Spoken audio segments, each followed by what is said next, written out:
নমস্কার দর্শক বন্ধুরা, শিয়ারা গ্রামে আপনাদের সকলকে স্বাগত। গ্রীষ্মের প্রখর তাপদহে এই গ্রামের ভিডিওটি আপনাদের অন্তরে এক পরম শান্তি দিতে কোনো কমতি রাখবে না। শস্য শ্যামলা এই গ্রামটির সৌন্দর্য যেমন অপরূপ, গুণেরও কোনো কমতি নেই। স্কিপ না করে পুরো ভিডিওটি দেখুন, আশা করি ভালো লাগবে। শিয়ারা গ্রামটি বাঁকুড়া জেলায় অবস্থিত। এই গ্রামটি ওন্দা ব্লক ও ওন্দা থানার অন্তর্গত। শিয়ারার আশেপাশে কয়েক কিলোমিটার দূরত্বে ছাঁদার, পাঁচাল, নিকুঞ্জপুর, ওন্দা প্রভৃতি বড় বড় গ্রামগুলি রয়েছে।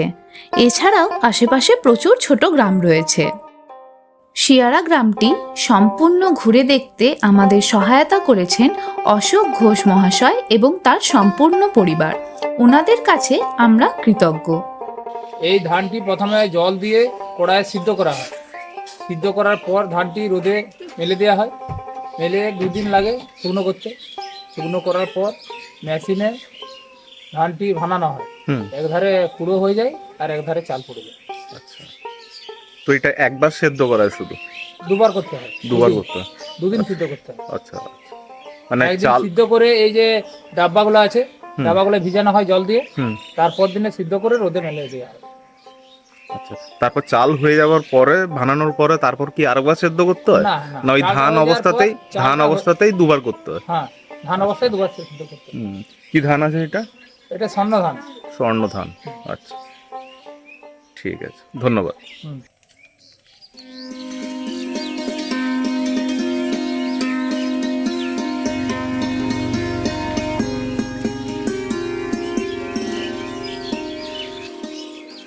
এই গ্রামের প্রতিটি বাসিন্দাই অতি উৎসাহে আমাদের সম্পূর্ণ সহযোগিতা করেছেন। তাদের আগ্রহ, প্রাণোচ্ছলতা ও উদারতা আমাদের ভিডিওটিকে আরও প্রাণবন্ত করে তুলেছে। এই ভিডিওটিতে আমরা শিয়ারা গ্রামের প্রতিদিনকার জীবনযাত্রা আপনাদের সামনে তুলে ধরার চেষ্টা করেছি। পল্লীগ্রামের প্রতিটি ঘরে ঘরে গৃহপালিত প্রাণীরাও সেই পরিবারেরই অঙ্গ, অতি প্রিয় সদস্য। তাদের পরিচর্যাতেও কোনো ফাঁক থাকে না। এখানে এখন গবাদি পশুদের খাওয়ানোর জন্য চলতি ভাষায় ঘাঁটা তৈরি হচ্ছে, যেটি খুবই পুষ্টিকর ও প্রয়োজনীয় খাদ্য গবাদি পশুদের জন্য। নানান রকম সবজি বা সবজির খোসা, ধান বা গমের কুড়ো প্রভৃতি দিয়ে সিদ্ধ করে তৈরি করা হয় এই খাবার।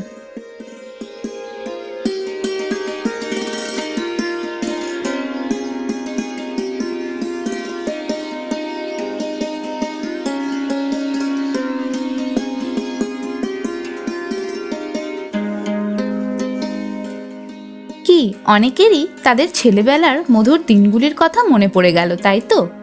গাছ থেকে কুল পেড়ে তারপর সেই কুলে নুন লঙ্কা মাখিয়ে খাওয়ার মজাই আলাদা।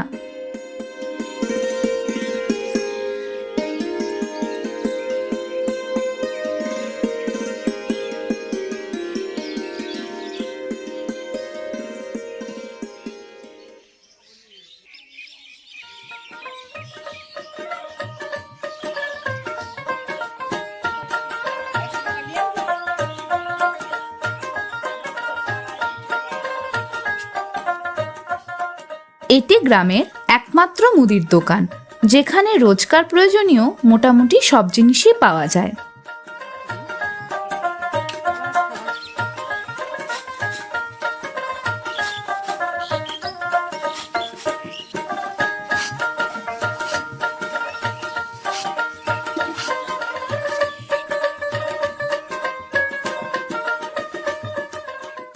শিয়ারা গ্রামের অনেক চাষি ঘরেই আরেকটি বিকল্প জীবিকা হলো এইভাবে শাল পাতার থালা তৈরি করা। প্রথমে কাঁচা শালের পাতা দিয়ে থালা তৈরি করা হয়, তারপর সেগুলি 2 পিঠ ভালোভাবে রোদে শুকিয়ে বাজারে বিক্রি করা হয়।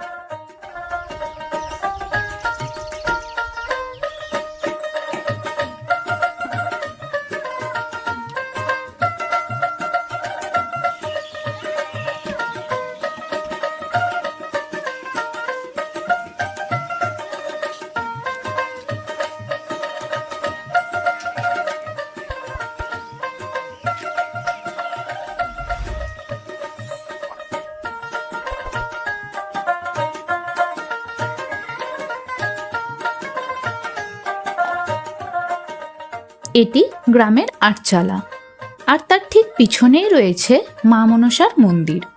খুবই জাগ্রত মায়ের এই মন্দির। প্রতি বছর ভাদ্র মাসে মহাসমারোহে মায়ের পূজা হয়। মায়ের পূজার জন্য সারা বছর সকলে অধীর আগ্রহে অপেক্ষা করে থাকে।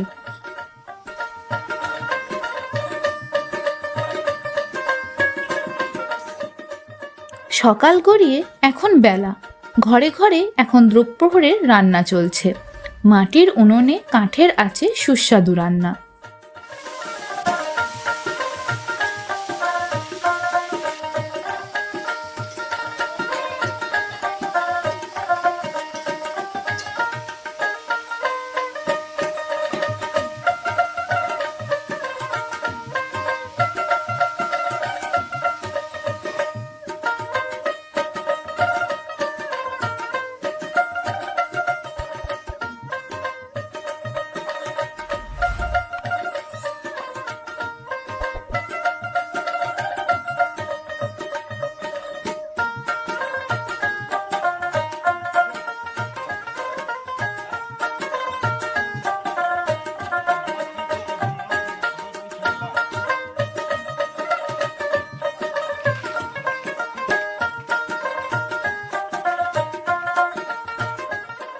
শিয়ারা গ্রামটি বাঁকুড়ার পাঁচাল থেকে প্রায় 5 কিলোমিটার দূরে অবস্থিত। এই গ্রামটিতে পৌঁছানোর জন্য বাঁকুড়া বাসস্ট্যান্ড থেকে পাঁচাল পর্যন্ত গিয়ে টোটো করেও যাওয়া যায়, বা উন্দা বা মৈঠা পর্যন্ত পৌঁছেও সেখান থেকে টোটো করে যাওয়া যায়।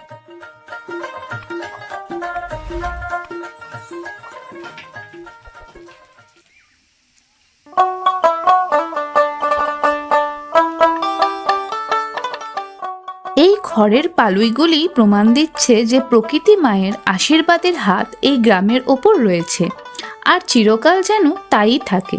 তবে গ্রামের বয়স্কদের কাছে জানতে পারলাম যে এখন শিয়ারায় জলের কোনো অসুবিধে না থাকলেও 10 থেকে 15 বছর আগে পর্যন্ত এখানে জলের খুবই অসুবিধে ছিল।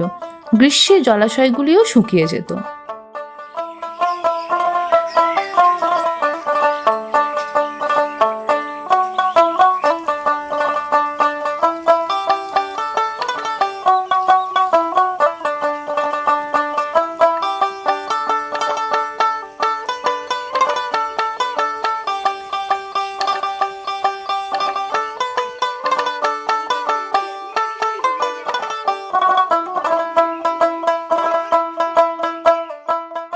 বাঙালিদের অতি প্রিয় এই সবজি। নিরামিষ এঁচোড়ের তরকারি হোক বা এঁচোড় চিংড়ি, পাতে এই সবজি থাকলে মন ভালো হয়ে যায়।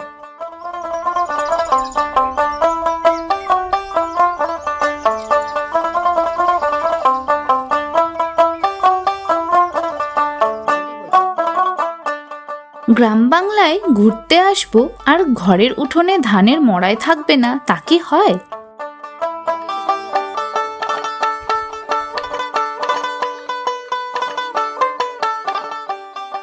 অঞ্জলি ঘোষ মহাশয়া তার আবেদন আমাদের এই ভিডিওটির মাধ্যমে সকলের কাছে তুলে ধরেছেন। হ্যাঁ, আমার নাম অঞ্জলি ঘোষ। আমার স্বামী নাই, মারা গেছেন, আর আমার আর্থিক অবস্থা খুবই খারাপ। জমি জায়গা সম্পত্তি সামান্য আছে, আমার ঘর বাড়িটি মোটেই নাই, ঘর বাড়ি পড়ে গেছে। আমাকে একটু ঘর দেওয়ার জন্য আমি আপনাদের কাছে একটু অনুরোধ করছি। আমি খুবই কষ্টের মধ্যেই আছি। ঘরে জল ঝড় এলে আমি ঘরটিতে থাকতে খুবই ভয় করে। আপনি তাহলে পুরো বাড়িতে একাই থাকেন? আচ্ছা, আপনার ছেলে মেয়েরা? মেয়ের বিয়ে হয়েছে পুরুলিয়ায়, সেখানে থাকে, আর ছেলেরা বড়জোড়ায় কাজ করে, ওইখানে থাকে। হ্যাঁ, সরকারকে জানাচ্ছি এই জন্যই যে আমার দেশে একটি ঘর দেওয়া হয়। এই লাউটিকে শুকোনোর জন্য রোদে দিয়ে রাখা হয়েছে। শুকনো লাউ বীজ আবার চারা গাছের জন্য রোপণ করা হয়।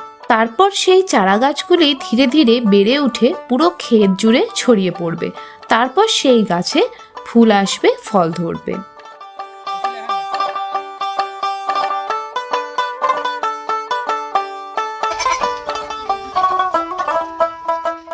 হঠাৎ একটি ছাগলের চিৎকার শুনে সেখানে গিয়ে দেখি একটি ফুটফুটে সুন্দর ছাগলছানা জন্ম নিয়েছে।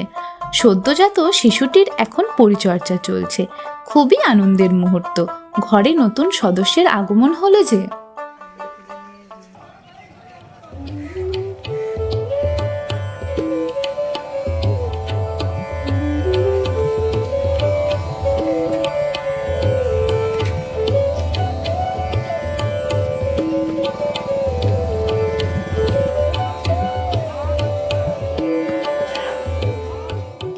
এটি পাঁচাল গ্রামের সবজি বাজার। প্রত্যহ সকালে আশেপাশের গ্রাম থেকে অনেক ব্যবসায়ী সবজি, ফল, মাছ নিয়ে এখানে বিক্রি করতে আসেন। শিয়ারা গ্রামের অনেকেও এখানে ব্যবসা করেন।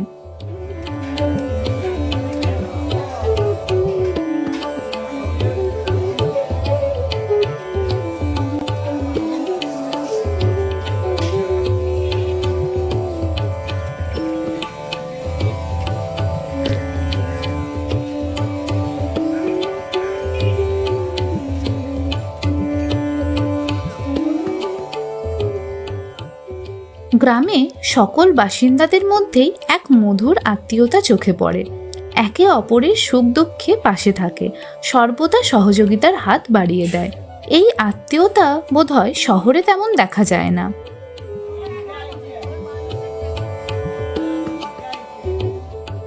চাষি ঘরে আলু জমি থেকে তোলার পর অতিরিক্ত আলু বাজারে বিক্রি করা হয়, আর সারা বছরের রান্নার আলু এইভাবেই ঘরের মেঝেতে বিছিয়ে রাখা হয় যাতে নষ্ট না হয়ে যায়। আপনার নাম কি? আনন্দ ঘোষ। আচ্ছা, আপনাদের এই শিয়ারা গ্রাম মোটামুটি কতটা বড়, মানে কতজন গ্রামবাসী রয়েছে এখানে? প্রায় 100 ঘর হবে। আচ্ছা আচ্ছা, কিন্তু জনসংখ্যা কত হবে তাও? 400-500। সবাই কি এখানে ঘোষ না অন্যান্য জাতিরও লোক আছে? আচ্ছা, আর এখানকার লোকেদের প্রধান জীবিকা কি, মানে কি কাজ বাজ করেন? প্রধান জীবিকা মানে ওই চাষবাস করে। আর সবজি বিভিন্ন রকম চাষ করে। আচ্ছা, ওই সবজি আবার মার্কেটে গিয়ে সেল করে। আচ্ছা, অন্য আর কোনো জীবিকা সেরকম নেই? কতদিন হয়েছে এই গ্রামটা তাও? গ্রামটা অনেকদিন হয়েছে। কত বছর হবে তাও? তাহলে 150-200 বছর হবে গ্রামটার জন্ম হওয়া। আচ্ছা, ঠিক আছে, ধন্যবাদ।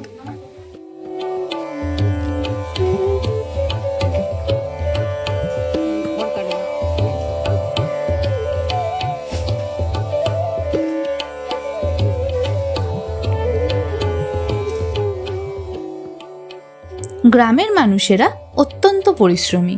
সারাদিন তাদের অক্লান্ত পরিশ্রম চলতেই থাকে।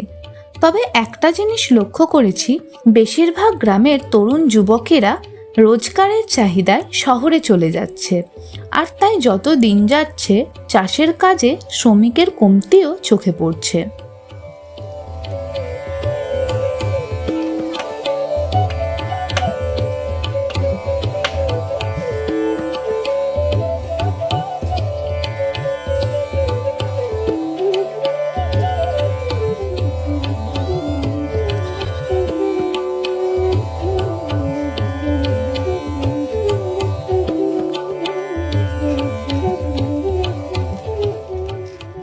শিয়ারা গ্রামটিতেও মাটির বাড়ির সংখ্যা ক্রমশ কমে আসছে। মাটির বাড়ি, গোয়াল ভর্তি গরু ছাগল, ফুলে ফলে ভরা পরিপূর্ণ প্রকৃতি, সতেজ স্নিগ্ধ বাতাস, এগুলো ছাড়া গ্রাম বাংলা কি গ্রাম থাকবে? কৃত্রিমতার নিঠুর গ্রাস থেকে এসব আর কতদিনই বা অক্ষত থাকবে কে জানে।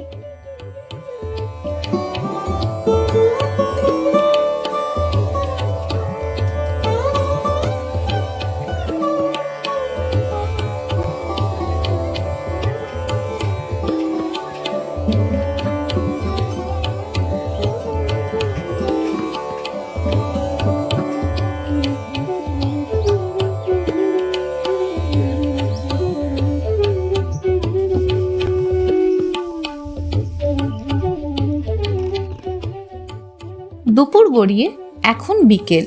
ঘরের আঙিনায় ঝাড়াই করা সর্ষে ছড়ানো, সেগুলোই ভালো করে পরিষ্কার করে ঘরে তোলার কাজ চলছে। বেশিরভাগটাই বিক্রি করা হবে আর কিছু রাখা হবে রান্নায় ব্যবহারের স্বার্থে।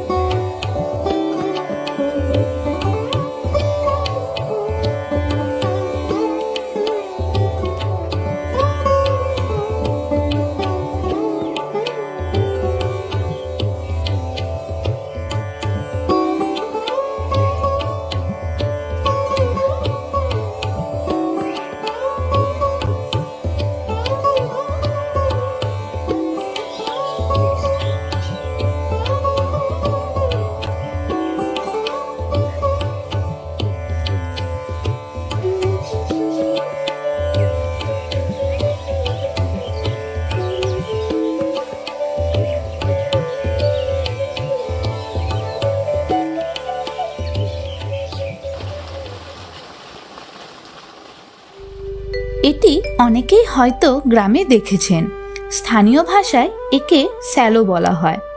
মাটির নিচে থেকে সাবমার্সালের সাহায্যে প্রচণ্ড স্পিডে জল বেরিয়ে আসে। এই স্যালোর জল বিশুদ্ধ ও পানীয়। এই জল নিত্য প্রয়োজনীয় কাজে ব্যবহার করা হয়। সর্বাধিক যেই কারণে স্যালো বসানো হয় তা হলো চাষের জমিতে জল সরবরাহ করা। সাধারণত ধান জমির মাঝে শ্যালো বেশি দেখেছি। আলপথে ওই জল জমিতে ছড়িয়ে পড়ে, সারা বছর চাষে জলের যোগান দেয়।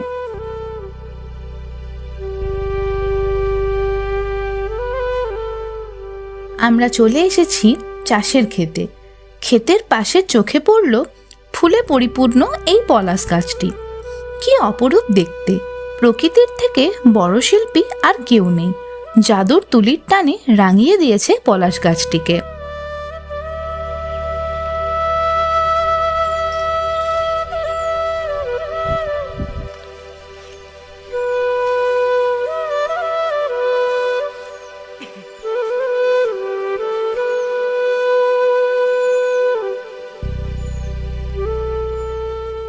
এখন আমরা পৌঁছে গেছি শেয়ারা গ্রামের প্রাথমিক বিদ্যালয়ে, যার পাশেই রয়েছে একটি প্রাথমিক স্বাস্থ্যকেন্দ্র।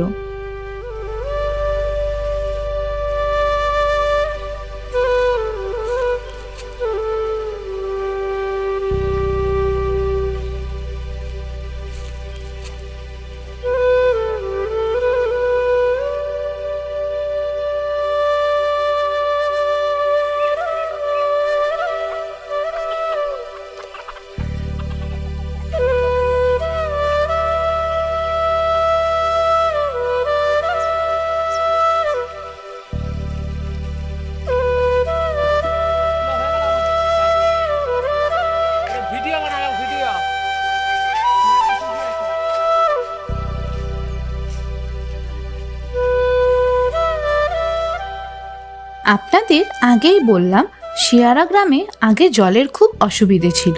সেই কষ্ট দূর করতে এখানে বিশাল জলের ট্যাঙ্ক বসানো হয়েছে। এখান থেকে সারা গ্রামে পানীয় জল সরবরাহ করা হয়।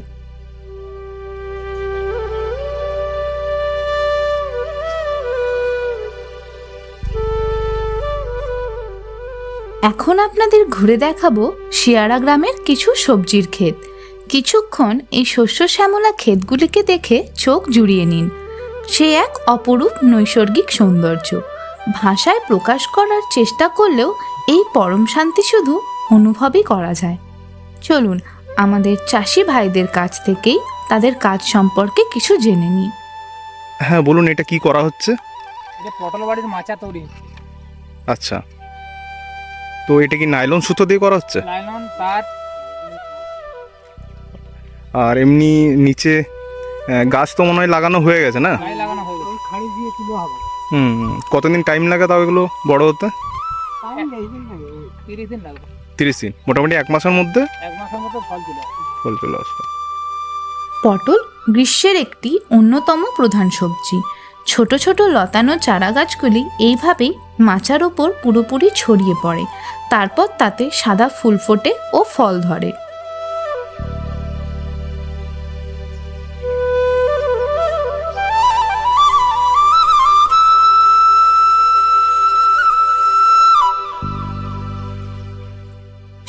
গ্রামটিতেও অনেক পান চাষ হয়।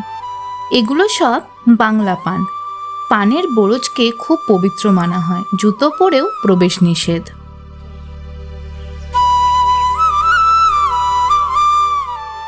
দেখুন, প্রায় 1 বিঘার ওপর জায়গা জুড়ে বিশাল জলাশয় খনন করা হচ্ছে, তবে সরকার থেকে নয়। একজন গ্রামবাসী নিজস্ব জমিতে এই পুকুর খনন করাচ্ছেন, মাছ চাষ করা হবে। এছাড়াও সকলে তাদের প্রয়োজনে ব্যবহারও করতে পারবে।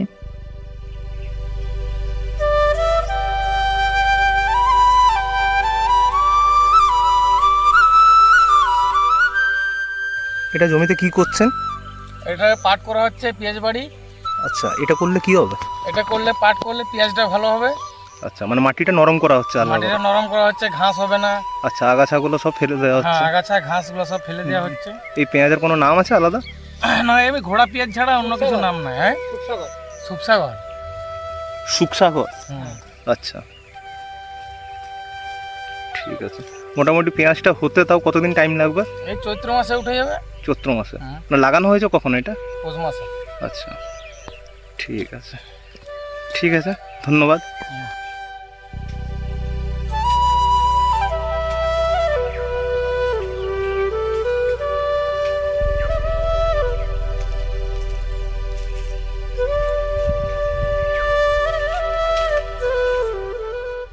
এখন আমরা চলে এসেছি এই গ্রামের একটি অন্যতম আকর্ষণ কাজু বাদামের বনে। বনটির মাঝে রয়েছে একটি বড় পুকুর, তার চারিপাশে ঘিরে রয়েছে কাজু বাদামের গাছগুলি।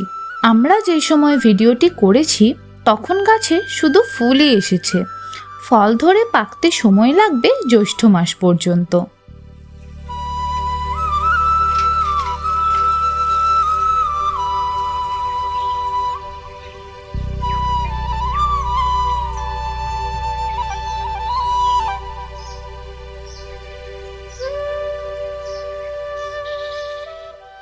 সাত দিন ছাড়া ছাড়া একবার করে দিতে হয়? আচ্ছা, জালি নামলে 7 দিন পরে তুলে গেল। 7 দিনের মধ্যে একটা সিম বড় হয়ে যায় পুরো? আচ্ছা, তাহলে অনেকটাই তাড়াতাড়ি বড় হয়। আচ্ছা, ঠিক আছে। আর একটা গাছ মোটামুটি তাও কতদিন বাঁচে? বাইরে জ্যৈষ্ঠ মাস থেকে খাইবে। জ্যৈষ্ঠ মাস? ভাদ্র মাসে লাগানো হয়। জ্যৈষ্ঠ মাস থেকে হবে। আচ্ছা, পরিষ্কার করে রোটার দিয়ে আবার আবার অন্য ফসল। ঠিক আছে, ঠিক আছে, ধন্যবাদ। শিম খেতে কীটনাশক দেওয়া হচ্ছিল, তা দেখতে এসে আরেকটি মর্মান্তিক দৃশ্যের সাক্ষী হতে হলো। জমিতে কীটনাশক ফসলের জন্য প্রয়োজনীয় হলেও তা অনেক জীবেরই মৃত্যুরও কারণ হয়। একটি বড় সাপ, যা হয়তো খাদ্যের সন্ধানে জমিতে এসেছিল, কীটনাশকের কারণে তার মৃত্যু ঘটেছে।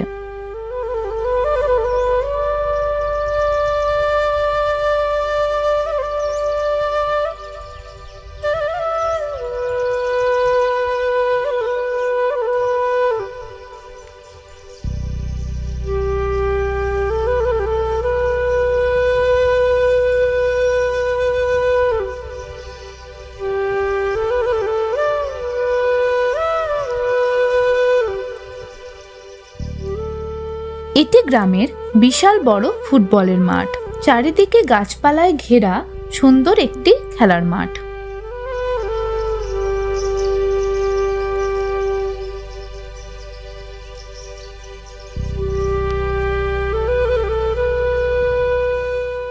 গ্রামে কাছাকাছি সেলুন না থাকায় এইভাবে নাপিত ভাই সারা গ্রাম ঘুরে ঘুরে সকলের বাড়ি গিয়ে এইভাবে চুল দাড়ি কামিয়ে দেন। অনেকেই বলা বলি করছিল, এত গরম, আজ নিশ্চয়ই মেঘ করবে, ঝমঝমিয়ে বৃষ্টি নামবে, হলে তো ভালোই হয়। সূর্যের তেজ বিকেলেও অতিষ্ঠ করে তুলছে। আচ্ছা, তাহলে কি নামটা বললেন জায়গাটা যেখানে আপনাদের বাড়ি? কটরা। আচ্ছা, আচ্ছা। তো এটা শিয়ারা থেকে কতটা দূর? নদী পার, নদীর উপর। আচ্ছা, মানে কত কিলোমিটার হবে? তো 5-10 কিলোমিটার হবে? আরো বেশি। আচ্ছা, আচ্ছা। তাহলে আপনারা এখানে বসে রেস্ট নিচ্ছেন। না এই বাবা এই আলোচনা হচ্ছে আর কি আচ্ছা আচ্ছা আচ্ছা, মানে আমাদের সাধু মার্গের ব্যাপার কিছু বলা বলি হচ্ছে পুরো বৈরাগ্য নিয়ে। পুরো বৈরাগ্য। হ্যাঁ, আর আমি এখন পঞ্চনামে আছি। আচ্ছা, আপনি তাহলে পুরোপুরি আশ্রমেই থাকেন? হ্যাঁ। আচ্ছা, আপনাদের আশ্রমের কি নাম? মদন মোহনপুর। মদন মোহনপুর। হ্যাঁ, মদন মোহনপুর আচ্ছা আচ্ছা। আশ্রমটা। এই বৈরাগ্য জীবন থেকে এমনি নর্মাল জীবনে ফিরে আসতে মন করে না? ওই জীবনেই ওইভাবে থাকতেই বেশি ভালো লাগে, মানে ঠাকুরের নাম গান নিয়ে? ঠাকুরের নাম নিয়ে মানে সংসার জীবন থেকে যদি আবার ওই বৈরাগ্যে ওই জায়গায় পৌঁছে যায়, হ্যাঁ। সেই দিকে আর ফিরতে চাইবে আর কি। আর এই যে আমাদের মনে হচ্ছে যে আমি এই চারদিকে আলোচনা হচ্ছিল তো, এবারে যাবো তার জন্য যে আলোচনা হচ্ছিল যে তাহলে আমি বৈরাগ্যটা মানে লুবো করছি, কিন্তু আমার কিছু কাজের জন্য নিতে পারছি না। মেয়েগুলো তো বিয়ে দিয়ে দিয়ে সংসার হয়ে গেছে, ছেলে বলে একটা করে মেয়ে হয়েছে। তাহলে এবার আমি এই জগতে যাবার জন্য আলোচনা করছিল, এই জগতে যাবার জন্য আলোচনা করছিল, তাহলে কী করবো সেইটাই আমরা দুজনে মানে দেখা দেখি হলে এখানে তো বলি কোথায় ঘুরে এসে গল্প করবো। ধন্যবাদ, কথা বলে খুব ভালো লাগলো আপনাদের সঙ্গে। ঠিক আছে, জয় গুরু।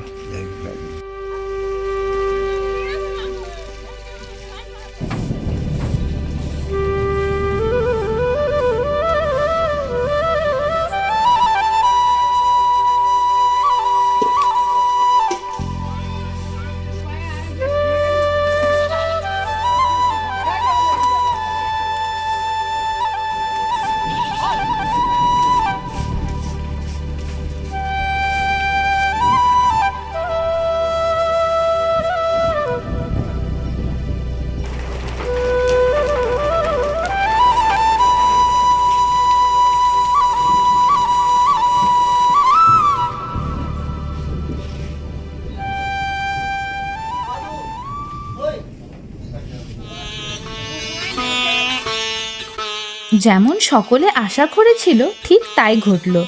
বিকেলে মেঘ এলো, বৃষ্টিও শুরু হলো। ধীরে ধীরে বৃষ্টি আরও বাড়ল, এমনকি ছোট শিলা পড়তেও শুরু করলো।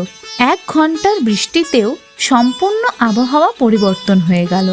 গুমোট গরম থেকে শীতল, শান্ত, আরামদায়ক আবহাওয়া।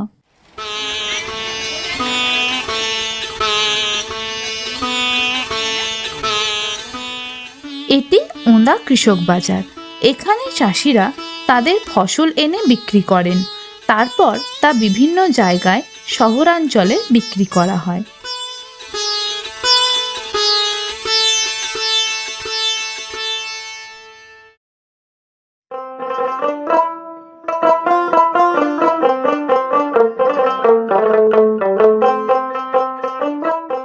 শিয়ারা গ্রামের ভিডিওটি আপনাদের ভালো লেগে থাকলে লাইক, শেয়ার ও কমেন্ট করুন। চ্যানেলটিকে অবশ্যই সাবস্ক্রাইব করবেন। সঙ্গে থাকুন, নতুন ভিডিও নিয়ে খুব শীঘ্রই হাজির হব।